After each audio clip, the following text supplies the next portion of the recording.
Hey, what's up, everybody? This week we're going to talk about the plight of the farmers. Now, this could be the poor white farmer or the African American farmer. This particular module does focus on the poor white farmer because, unfortunately, the African American farmer is kind of stuck in the cycle of sharecropping at this point. So, there's not much movement economically or socially for them. This more so focuses on the poor white farmer. So, there are, as always, three things that I want you guys to be able to do after the end of this module. Number one, you're supposed to explain how supply and demand and overproduction led to a terrible South Carolina economy.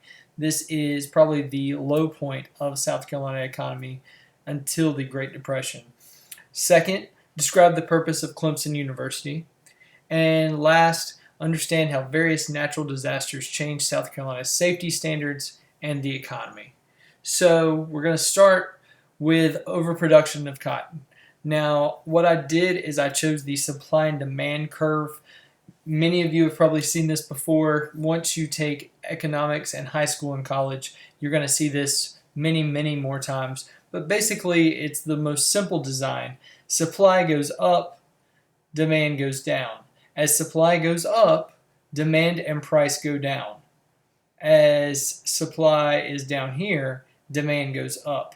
Basically, think about stuff that's very popular, like sneakers or new game systems. When the supply is low and it's brand new and you have a tough time getting them, then people can charge whatever they want. Once the product becomes older, people don't want it as much, the supply goes up, demand goes down, and the price goes down. Well, unfortunately, South Carolina farmers didn't actually know anything about the supply and demand cycle. So, as people started being foreclosed upon, their farms started being taken by the rich white conservatives, a couple things were happening. First off, there was this law called the crop lien law. The crop lien law made sure that the rich whites were going to get their money one way or the other. So instead of having the poor whites pay bills, they just went in and took all of their crops. So that's the first thing we've got going on. Secondly, as this becomes more and more of a problem, the poor white farmers begin to think, well, I'm just going to grow more cotton. So the more cotton I grow, the more money I can make. Well, unfortunately, they didn't know about the supply curve. As the supply goes up, demand starts going down. And so even though they make more and more cotton, the price continuously goes down.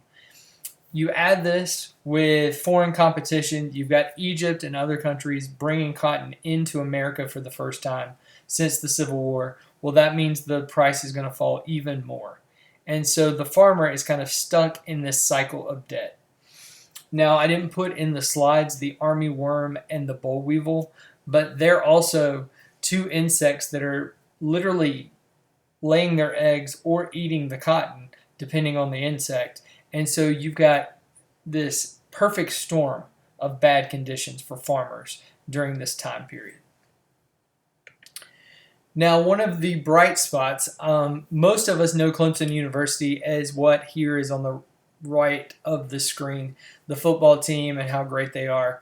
I'm not going to get into the Clemson versus USC argument, but Clemson University is founded at this time. Now, South Carolina, we have our most famous leader during the time, Ben Tillman. Yes, he is completely racist and not really that great of a human being. But one good thing he does do is he decides, I need to build a school to teach farmers the concepts of how to be good farmers. How can they farm better? How can they farm more efficiently? And most importantly, how can I teach them about the economy of farming? That overproduction is actually making prices go down. So Clemson University is founded, and that's its purpose, is to make farmers better farmers. Unfortunately, going along with Ben Tillman's racist tendencies, Clemson does not allow African Americans in, and South Carolina State, which is still a historically black college today, South Carolina State is founded, and it is the African American equivalent to Clemson University. Now, to make matters worse, we've got overproduction, we've got the boll weevil and the armyworm, we've got foreclosing on farms. To make matters worse, Mother Nature decides to wreak havoc in South Carolina in the 1880s and the 1890s. First off, in 1886, you've got the largest earthquake in South Carolina history. There hasn't been one even near this since 1886. It hit right around Charleston and destroyed about 92% of the buildings in the city.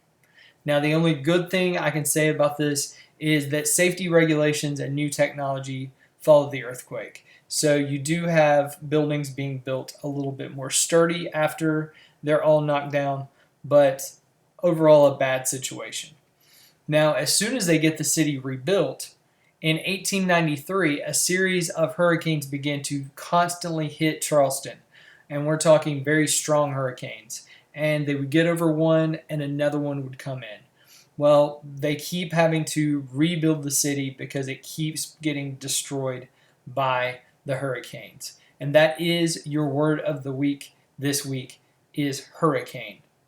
Now, what are the actual effects of the hurricanes? First off, we've talked about rice since the very beginning of the course. One of your very first reads said rice was the first cash crop in South Carolina.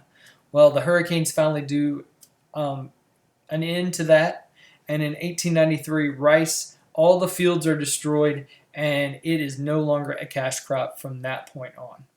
Now, farmers try to make up for the loss of money by planting peaches, trying to plant tobacco, and even doing this thing called truck farming, where it's kind of like a farmer's market that you would see outside, kind of along 501 when you see people trying to sell peaches and potatoes and tomatoes. Well, this is the start of that as well. Well, that doesn't actually make up for the lost revenue. So right now, we're going to leave this module with South Carolina being in a terrible economic position. So hopefully you guys have a great week, and I will talk to you during the next module.